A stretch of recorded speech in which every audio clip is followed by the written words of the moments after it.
importante que los jóvenes conozcan lo ocurrido para que nadie les pueda vender una versión romántica de lo que ha supuesto la violencia con pretensiones políticas. ¿Recuerdan cómo nos cambió la vida hace 10 años? La banda terrorista ETA anunciaba el cese de la violencia después de más de 40 años de atentados.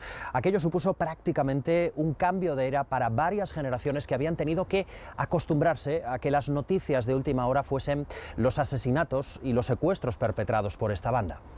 Dentro de la programación especial de Radio Televisión Española, ahora, cuando se cumple una década de ese final de la violencia, empezamos con un programa de crónicas, Videa el Camino.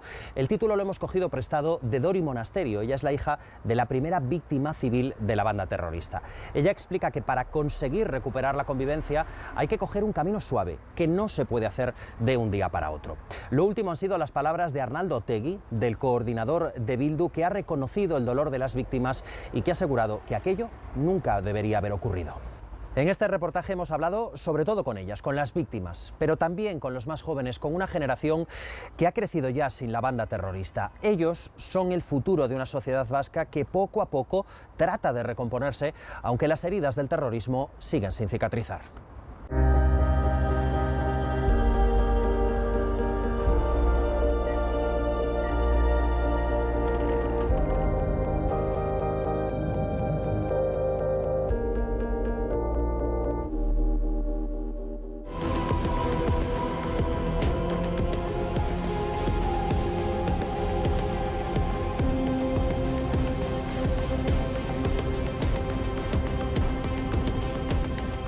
Yo recuerdo que hace 10 años estaba en mi habitación y me llamó mi aita rápidamente para decirme que viniese rápidamente al salón.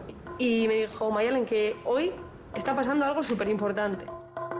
ETA ha decidido el cese definitivo de su actividad armada.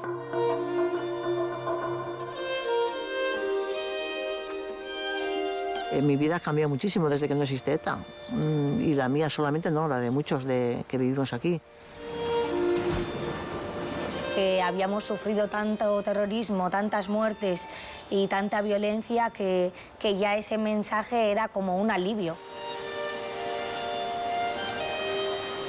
Todavía yo creo que no somos conscientes de la profundidad y de la enormidad del sufrimiento que existe o que ha existido. Y hay mucha resistencia a hablar. No sé si es también porque hay o heridas o no cerradas. No quieres tocar el tema porque está o muy reciente, pero también si no lo hablas, tampoco igual hay gente que no se le cierra la herida o... Yo creo que todavía la convivencia no es democrática, sana, respetuosa. Cuando ocurre un conflicto así, cuando hay una violencia de este tipo, es muy probable que se creen bandos y que esos bandos luego se transmitan a las siguientes generaciones a través de la enseñanza. Para mí los malos eran unos y supongo que para Miguel y para la familia de Miguel los malos eran otros. Se necesita ir poniendo muchas semillitas y ir haciendo el caminito suave. No vamos a pretender que esto cambie de un día para otro. Es imposible.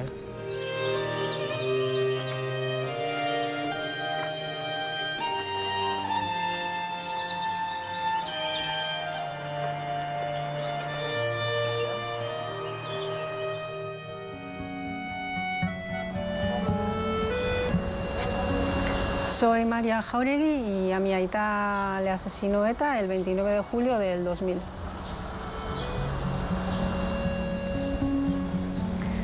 Soy Nayara Zamarreño, hija de Manuel Zamarreño, asesinado por ETA el 25 de junio de 1998. Soy Maider García, hija de Juan Carlos García Goena, asesinado por Osgal el 24 de julio de 1987. Soy Alex Moreno, soy hijo de Guardia Civil y a mi hermano lo asesinó ETA el 7 de noviembre de 1991.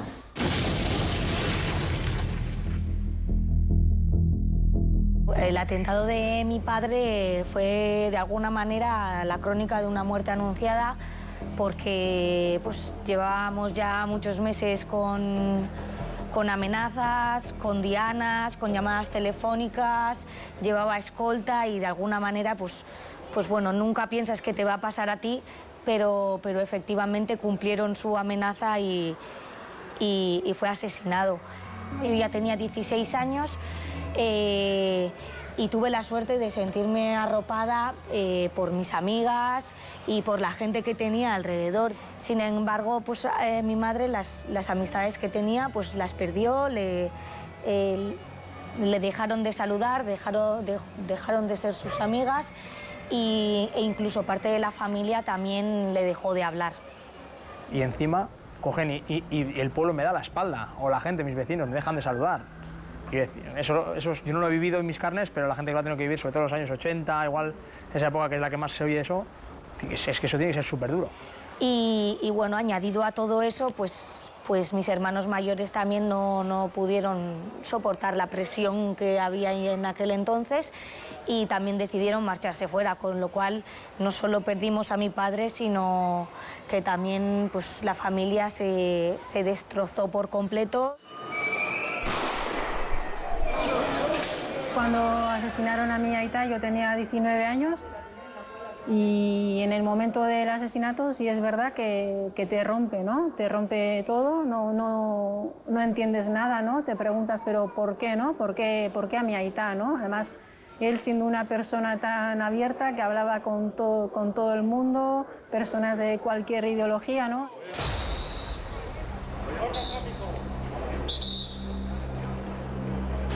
Mi padre no tenía nada que ver con ETA, con lo cual mi madre pues, le pilló totalmente por sorpresa, incertidumbre, porque claro, ya no había oído hablar de los GAL, y luego después es de soledad, de mucho miedo, porque ella decía que, bueno, que si le habían matado a mi padre, ¿por qué no podía ser ella la siguiente? Bueno, a mi padre cuando lo asesinaron yo tenía 5 años, con lo cual, bueno, no recuerdo prácticamente nada.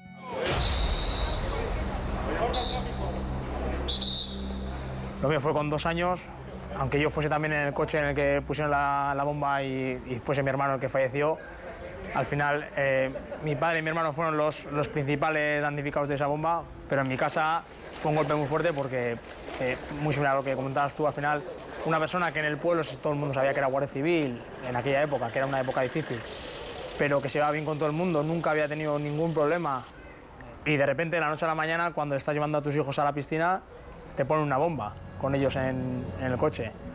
Y por supuesto que luego la familia, desde ese momento, desde ese punto de partida ya, una familia se rompe. Ver a mi madre pelear, luchar por obtener la verdad o la justicia, ¿no? A mí eso me ha supuesto mucho más dolor que la pérdida en sí de mi padre, que yo no recuerdo. Al poco del asesinato de mi aita, pues nombraron a mi ama directora de la Oficina de Atención a las Víctimas y su nombre apareció en uno de los comunicados de ETA y entonces le tuvieron que poner escolta, ¿no? Entonces fue como boom, otra vez la misma historia, ¿no? Ya el 2011 el que se cesara la violencia es quitarte una gran parte de la mochila, del peso de la mochila. Entonces, el poder caminar más tranquilo, el poder respirar más tranquilo, todo eso te ayuda, te libera de alguna manera. Cuando empezaron noticias, noticia de última hora, yo no sé si vosotros tenéis ese recuerdo, pero ya sabías lo que había pasado. O sea, ya está, ya había. Entonces, esa sensación de alivio, pues evidentemente también la sientes, ¿no? Ya solamente para las personas que han vivido esto es como, mira, por lo menos ya no muere nadie más. Como había dicho tú antes, ya está. Sí, yo sentí una tranquilidad enorme porque dije, uff, menos mal, ya nadie más sufrirá y a mi mamá le quitaran la escolta, ¿no?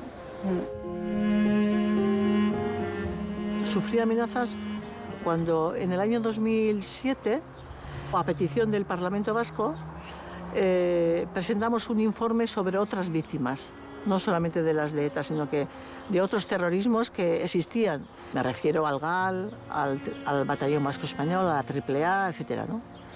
Y eso no les gustó a los amigos de ETA.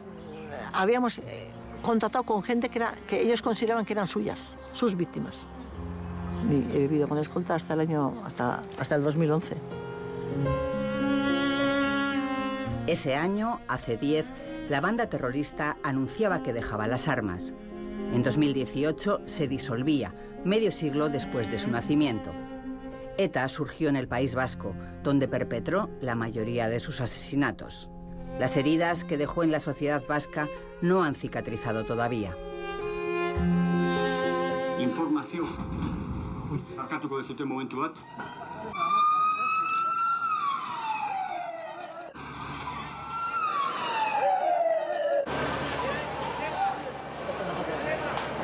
Recuerdo como todo muy nítido, ¿no?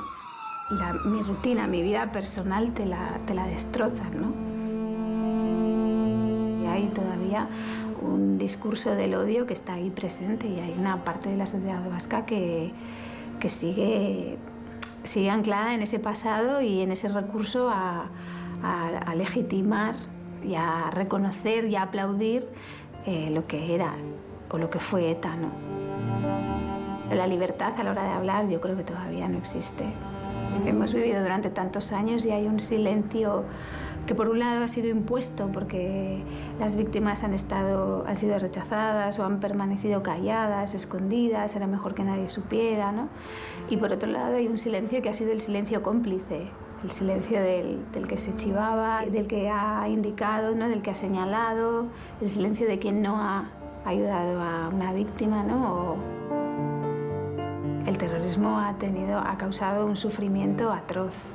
Y en el País Vasco no solamente hay víctimas de ETA, nosotros no nos hemos olvidado nunca en la Fundación de que hay víctimas del GAL y de que hay víctimas de torturas y de abusos policiales. Y todo eso ha generado un sufrimiento enorme en muchísimas personas. Si ese sufrimiento se queda oculto, se queda tapado, al final yo creo que no estaremos haciéndolo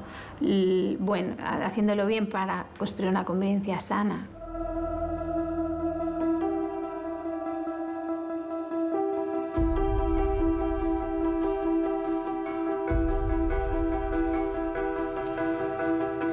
En el primer estudio que se hizo en 2017 para detectar qué sabían los universitarios vascos sobre terrorismo y vulneración de derechos humanos, una de las conclusiones fue que había un nivel significativo de desconocimiento. 56 de cada 100 no conocía el atentado de Hipercor, el más letal de ETA con 21 muertos. Y un 47% no sabía quién era Miguel Ángel Blanco. Yo creo que al no crecer en esa época se nos hace como cualquier otra cosa que no hayas vivido, entonces es en plan, se ignora al final, de alguna manera. Por ejemplo, el asesinato de Miguel Ángel Blanco, yo no sé si os suena. Pues no, la verdad. Que son bandas terroristas que, por ejemplo, ETA, pues que era contra, o sea, por la libertad del País Vasco y así, o sea, de Euskadi. Entonces, y más, pues, diferentes atentados que han habido, o sea, que tuvieron parte por parte de ETA. Y pues eso, sin más. Deberíamos saber mucho más, la verdad, porque es algo que, ostras, tiene mucha influencia en lo que vivimos ahora y todo, pero no, ¿qué va? No es un tema que se hable mucho en casa, la verdad, y con los amigos así tampoco. Pues eso, sale algún tipo de comentario o así, pero tampoco se le da mucha importancia. Creo que sí que hay polémica todavía. Por ejemplo, en mi cuadrilla opinamos un poco diferente. Claro. Entonces es un tema un poco tabú. Gente cercana que sí que fueron amenazados, tuvieron escolta, que al abuelo de uno lo tuvieron secuestrado y así, pero me he enterado después. Claro. Sí, sí. Mi abuelo fue un poco víctima porque era periodista, entonces le amenazaron. Ha pasado hace nada y no tenemos ni idea. No. Es como que se cerró ahí y para no hacer más daño o para... No sé exactamente por qué. Tampoco ni se habla, ni se explica, ni se enseña.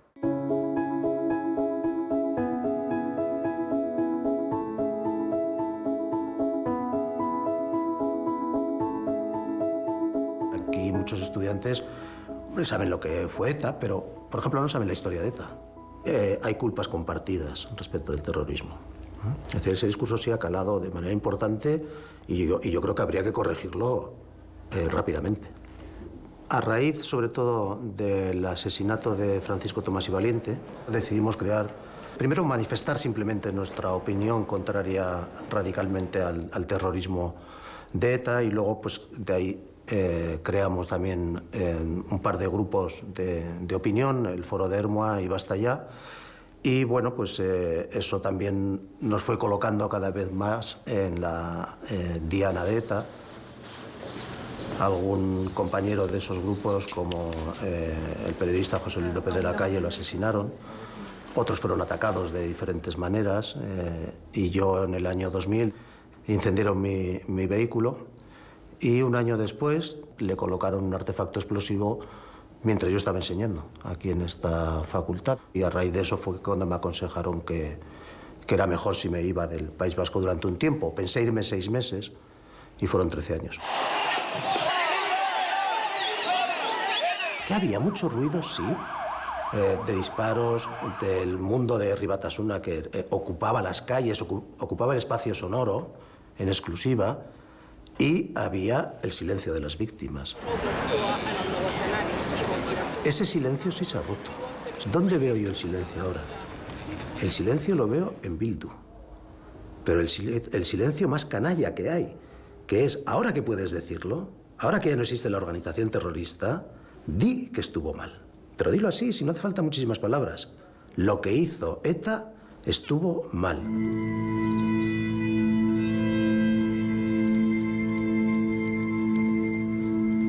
Hoy queremos hacer una mención especial y específica a las víctimas causadas por la violencia de ETA.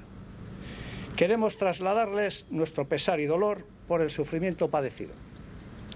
Sentimos su dolor y desde este sentimiento sincero afirmamos que el mismo nunca debió haberse producido y que a nadie puede satisfacer que todo aquello sucediera, ni que se hubiera prolongado tanto en el tiempo.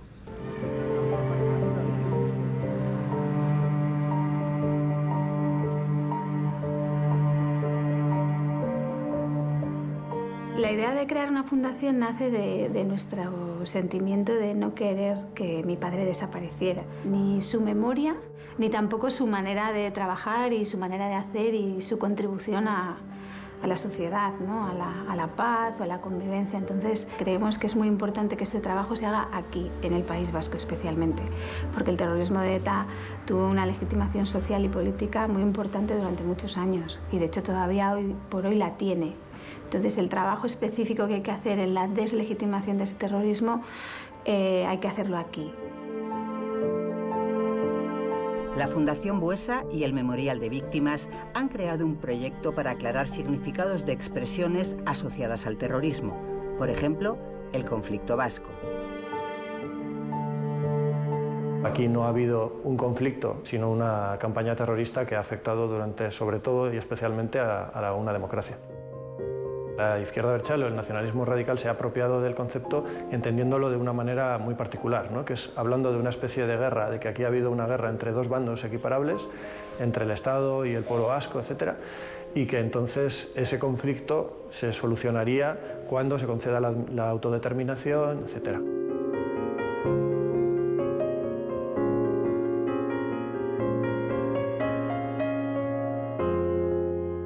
Es un memorial dedicado a las víctimas de todos los terrorismos y ahí hemos procurado que la representación fuese proporcional a las víctimas que cada organización ha provocado. Por eso, en primer lugar, el espacio más destacado está dedicado a ETA y entorno, no solo a ETA como organización, sino también a ese entorno civil que fue imprescindible para la continuación de la violencia, que la justificaba, que señalaba al otro, etc. Pero después también el terrorismo yihadista, en segundo lugar, los Grapo, terrorismo de extrema izquierda, terrorismo de extrema derecha y parapolicial.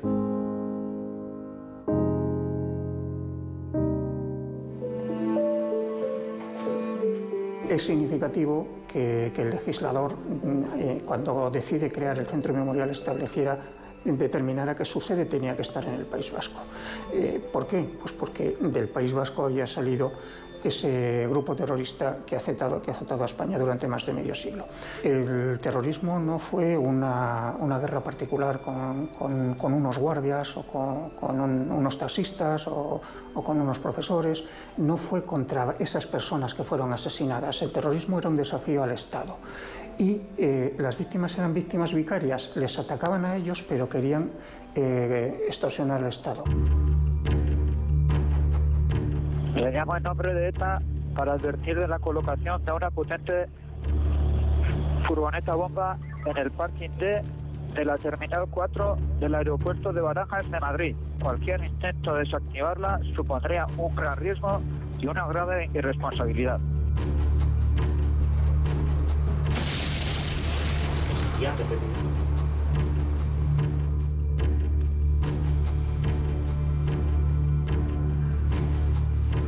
Además de esta llamada real de aviso de bomba, en el memorial también se conservan cartas exigiendo el pago del llamado impuesto revolucionario. Se calcula que la banda extorsionó a unas 10.000 personas. A partir de mitad de los años 80 en el País Vasco van apareciendo una serie de organizaciones cívicas, de organizaciones sociales, que van creando poco a poco una conciencia social de respuesta, de rechazo, esa simiente a favor de la paz y en contra del terrorismo que siembran a lo largo de mucho tiempo, explota cuando se produce el secuestro y asesinato de Miguel Ángel Blanco.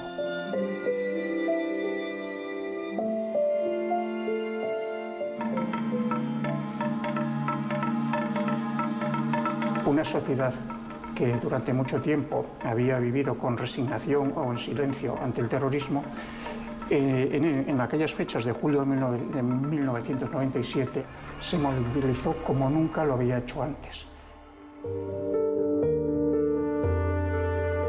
Aquí se puede visitar una reproducción a tamaño real del zulo donde estuvo secuestrado José Antonio Ortega Lara. Durante 532 días vivió en un habitáculo de 2,20 de ancho y 1,80 de alto. El funcionario de prisiones soportó el secuestro más largo de ETA. Más de la mitad de los asesinados por la banda fueron miembros de las fuerzas de seguridad. Se exponen papeles en donde los terroristas apuntaban rutinas de las víctimas para atentar contra ellas. Mataron a 583 personas solo en el País Vasco. Uno de los objetivos de este lugar es transmitir la memoria de las víctimas.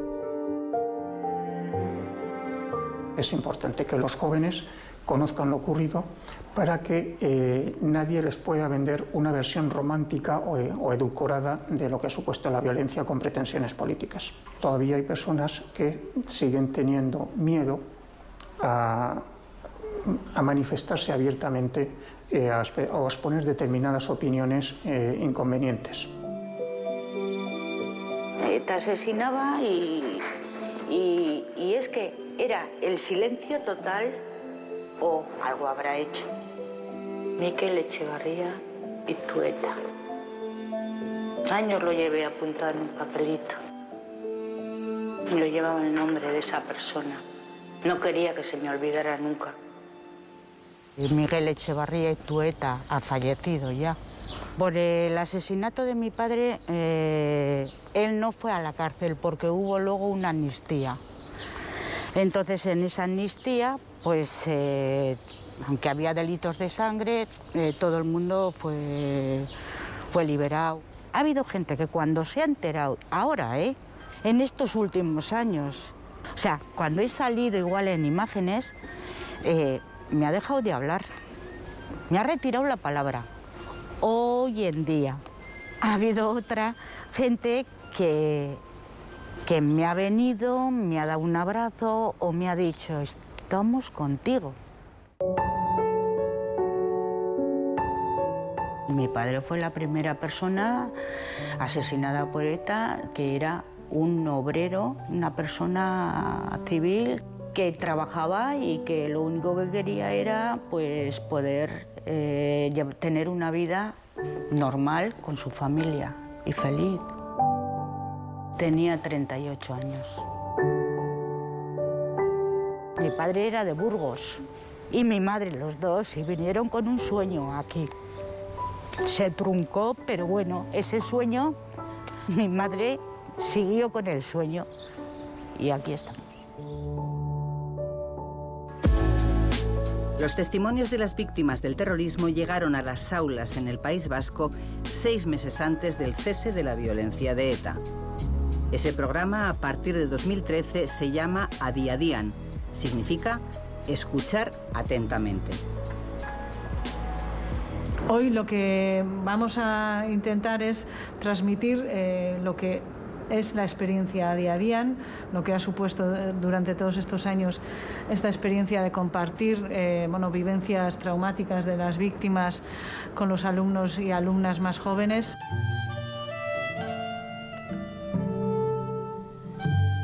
Yo, a medida que iba creciendo, cada vez me iba poniendo un escudo y otro escudo y otro escudo.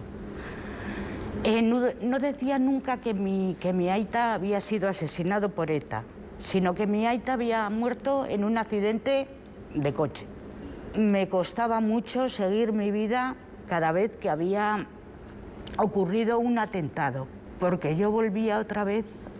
Ay, perdonad, estoy emocionando. Volvía otra vez a vivirlo. Mi padre era taxista, pues ese día la Guardia Civil fue a un piso en el casco viejo de Bilbao y fue a hacer una detención. El que asesinó a mi padre, ese huyó y huyó herido. Y se metió en un taxi y era el taxi de mi aita, que acabó en Arrigorriaga, mi aita en la cuneta. Este señor le había disparado cuatro tiros, le había sacado del taxi y huyó con el taxi. Cuando tenía 10 años de edad me explotó una bomba que me causó serias lesiones. Sufría la amputación de mi pierna izquierda por debajo de la rodilla, pérdida de visión de un ojo, perforación de ambos tímpanos, multitud de heridas abiertas con metralla, ¿no? Mi madre me comentó que estaba allí seguramente por haberle dado una patada a una bomba. Yo en ese mismo momento ya le dije que tenía claro que no le había dado ninguna patada. En mi casa, a lo que me ocurrió siempre le llamamos, entre comillas, accidente, ¿no? Con el tiempo empecé a llamar a lo que me había ocurrido por su nombre, como un atentado terrorista. La percepción que tienes antes de hacer este ejercicio es yo estoy en este lado y vosotras estáis en ese lado. Y yo no os pongo rostro, sino que tengo una serie de estereotipos muy politizados además, que me hacen incapaz de sentir la mínima empatía. Fue como la primera vez que sentí de verdad empatía con una víctima.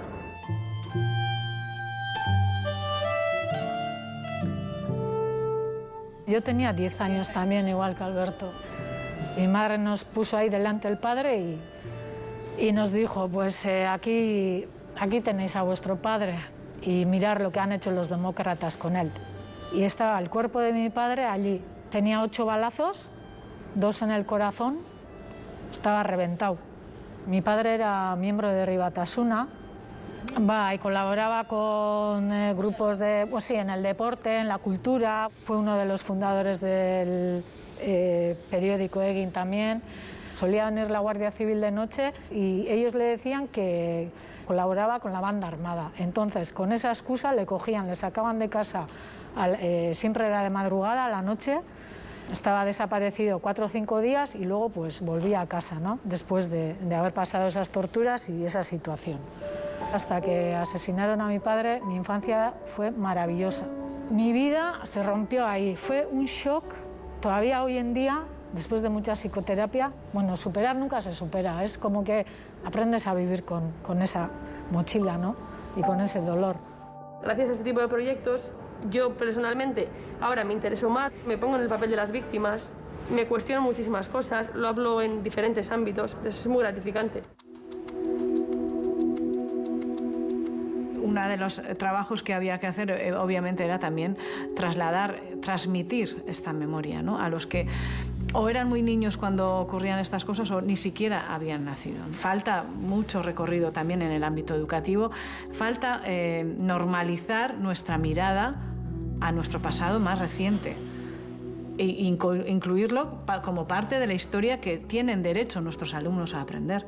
La memoria siempre es conflictiva y cuanto más cercano sea y más traumático, más conflictiva. ETA es el grupo terrorista que más daño ha causado y más muertes ha generado en nuestro país, pero también hay que contar todo lo que ha ocurrido. No se trata de hacer un totum revolutum para luego decir, bueno, aquí todo el mundo ha generado sufrimiento y estamos en un empate. No, no es así. Pero que eso tampoco nos lleve a no contar otras cosas, ¿no? Cuando nosotros vamos a las aulas hay algo que es clarísimo y es dar a conocer, continuar con la Declaración Universal de los Derechos Humanos. Me pasó en un colegio. Me repitió una pregunta una alumna. ¿Pero tu hermano era de ETA? ¿Pero tu hermano era de ETA? Salí del colegio preocupadísima. Ella me estaba dando a entender que a mi hermano le pasó lo que pasó porque se lo merecía. Ninguna persona se merece un trato semejante en un Estado democrático de derecho. Y de la misma forma que me preocupa que aquella joven piense eso, igualmente me preocupa que otro joven piense que ETA actuó legítimamente. Me preocupan los dos aspectos y yo trabajo para que eso cambie. En el Centro de Ética Aplicada de la Universidad de Deusto llevan 20 años trabajando en proyectos sobre memoria y convivencia en el País Vasco. En uno de los últimos, dirigido a jóvenes, la cuestión es conocer qué entienden sobre el pasado violento y qué quieren saber. Tienen lagunas de conocimiento muy grandes sobre el caso particular del conflicto y la violencia en Euskadi. Tienen poco conocimiento de los hechos, digamos, de los hitos de ese proceso, de los personajes. Por ejemplo, confunden Carrero Blanco con Miguel Ángel Blanco. Lo que encontramos es que tienen un relato o fragmentos de relato que en muchos casos llevan a normalizar y a justificar la violencia, aunque por otro lado ellos puedan decir que no están de acuerdo con el uso de la violencia. Entonces ellos o ellas insistían en ese sentido, queremos entender la diversidad de visiones que sabemos que existen. Pero este es un tema sobre que no se habla en la familia, en las cuadrillas mucho menos. Yo me he criado en un entorno condicionado por una ideología más nacionalista y por lo tanto pues no se habla abiertamente de estas cosas. Entonces, al final, por no remover, no se trata, no se habla y queda ahí una espina de no haberlo comentado, de no haberlo tratado y de no saber a veces ni siquiera muy bien en qué posición están tus amigos. O, por ejemplo, en mi caso sí que se ha hablado y se sigue hablando bastante del tema de la violencia en el País Vasco, del terrorismo de ETA, pero siempre ha estado muy centrado alrededor de un evento que ocurrió en mi familia, que hubo un asesinato de ETA que ocurrió a un miembro de mi familia y que yo no viví, pero siempre ha, digamos, estructurado el discurso de este conflicto, de esta violencia, de estos asesinatos, por eso. En la mía ha pasado igual. Mi padre se crió en un centro vasco en Argentina, con su madre, con su familia, y pues en su caso recibían noticias de Euskadi. Euskadi, nuestra patria querida, nos lo quieren quitar, han llegado los invasores, que son los españoles, nos lo quieren quitar, y entonces sí llegaban a justificar, como última medida siempre, pero sí llegaban a justificar de alguna manera una violencia. Sí. Teníamos opiniones dispares, pero bueno, hemos llegado a un punto de encuentro. Y en los dos casos hemos llegado a deslegitimar la violencia. Eso es. Totalmente. ¿Cuál es el problema de este asunto? Yo creo la falta de una memoria crítica respecto de lo sucedido. No creo que el que seamos conscientes de lo sucedido sea garantía al 100% de que un proceso violento como el vivido no se pueda repetir. Que la terapia está en el conocimiento crítico de la historia y en dotar a las nuevas generaciones de las herramientas para enfrentarse críticamente a relatos que tergiversan intencionadamente, desde un punto de vista muchas veces político, lo que ha sido la verdad de la historia.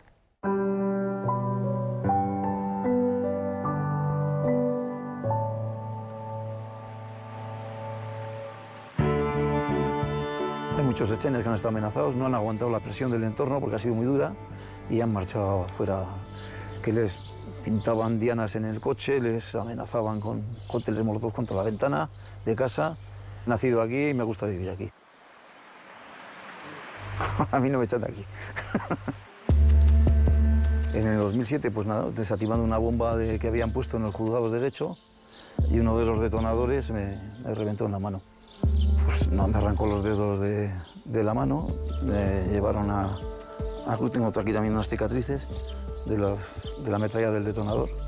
Es una bomba colocada con intención de hacer daño. Y me lo hizo. Salías de casa, tenías un esto abajo y dices, cuidado, aquí me pueden pegar 4 tiros. Tenías que vigilar un poco y salir. Ya no hay que andar mirando abajo el coche ni andar el que tiene que ir a trabajar, pues bueno. Pero se vive mucho más tranquilo, sí. Ha cambiado mucho en los pueblos y en todos los sitios ya te miran de otra forma.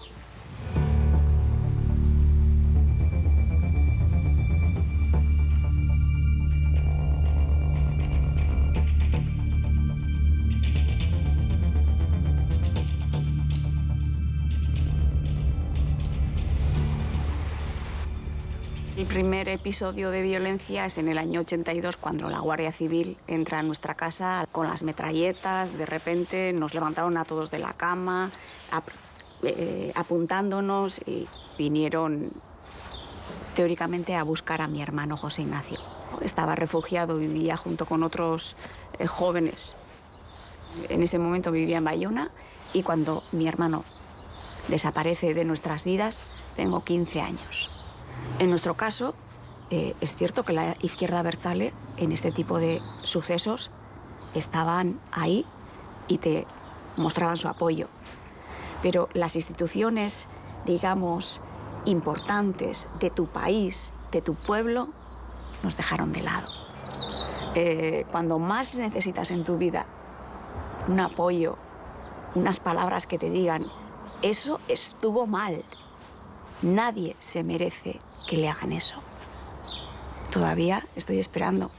Es sumamente grave que en pleno siglo XXI todavía tengamos que estar reivindicando la inocencia de una persona que fue brutalmente torturada para hacerla desaparecer durante 11 años y medio y que todavía, a día de hoy, no sea considerada víctima del terrorismo, mientras que los perpetradores, condenados en un juicio justo, no han cumplido condena, no han pedido perdón, no se han arrepentido.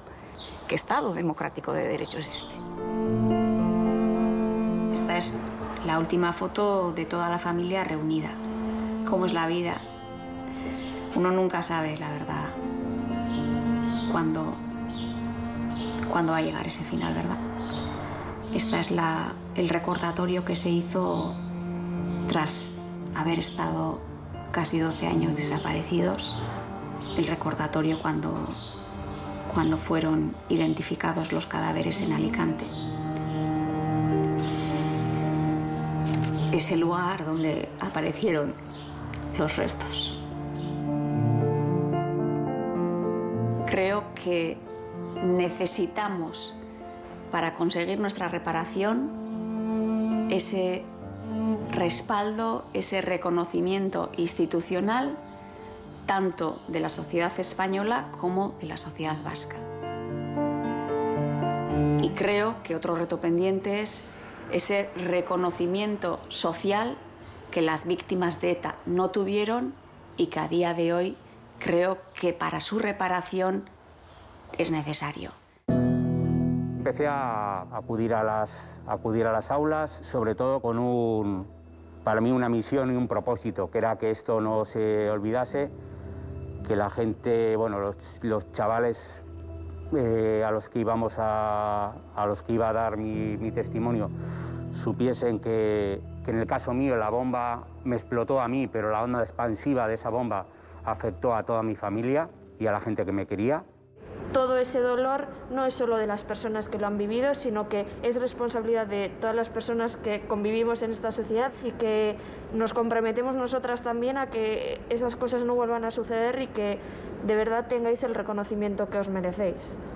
El odio me mataba, o sea, era todo, estaba envenenada, o sea, sentía eso, el veneno es el nombre. Y siempre le digo, ¿no?, a los chavales cuando voy a dar las charlas, yo en esa época, si alguien me hubiera dado una pistola a la mano, yo hubiera sido capaz de matar a alguien. O sea, a día de hoy yo estoy en paz con los asesinos de mi padre. Y es el mensaje que quiero dejar. Es que a mi aita le tocan así y de verdad que no... Es mucho odio, pero es uno de los mensajes clave del proyecto A Día a Día, del que yo de verdad que me llevo eso, el no odiar, siempre a favor de la paz y contra la violencia. La sociedad actualmente lo que quiere es pasar página y no puede ser. No se puede pasar página de 52 años hace que asesinaron a mi aita. ¿Se va a pasar página a tanto dolor, a tanta violencia? No, no se puede. El haber visto diferentes puntos de vista, a mí por lo menos, me ayudó muchísimo. Yo creo que lo que tú has dicho antes de que no se puede pasar página y eso totalmente, porque al final la historia, si la olvidas, se repite. Más de 30.000 alumnos del País Vasco han pasado por ese programa y que su potencial transformador quiero decir, en aras a, de alguna manera, poner bases sólidas para la convivencia, desde luego está garantizado. Yo creo que a día de hoy efectivamente hay expresiones todavía de una cultura de la violencia, pero estoy convencido que son expresiones residuales que además cada vez van a tener menos peso y que están, pues gracias a Dios, condenadas a desaparecer. La ruta, indefectiblemente, pasa por el respeto por parte de todos. Creo que la izquierda abertzale tendrá que seguir dando pasos en esa dirección. Es decir, fue injusto, nunca más.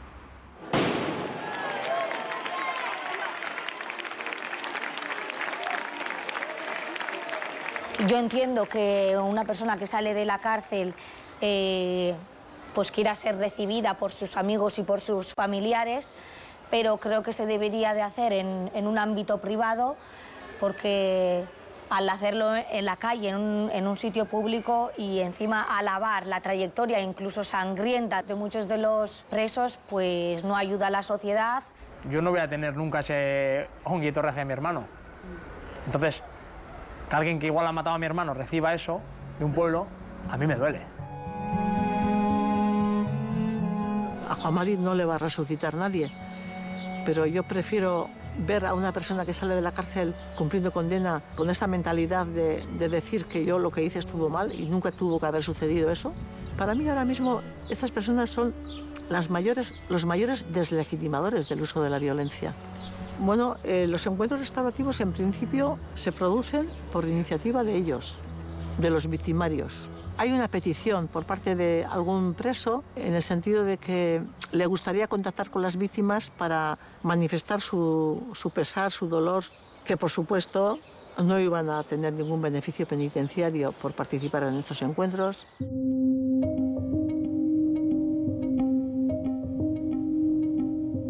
Espero y creo que más pronto que más tarde se van a poner otra vez en marcha estos encuentros. Yo creo que hay peticiones por parte de ellos, de los presos, en que se vuelvan a poner en marcha estos encuentros restaurativos, porque yo creo que son sanadores, que es muy importante para ambas partes.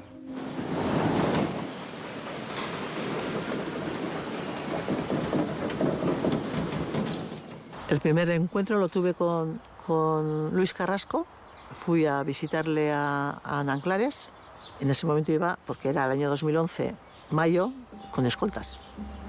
Yo iba a la cárcel a estar con un exmiembro de ETA con escoltas por amenaza de ETA. O sea, eso.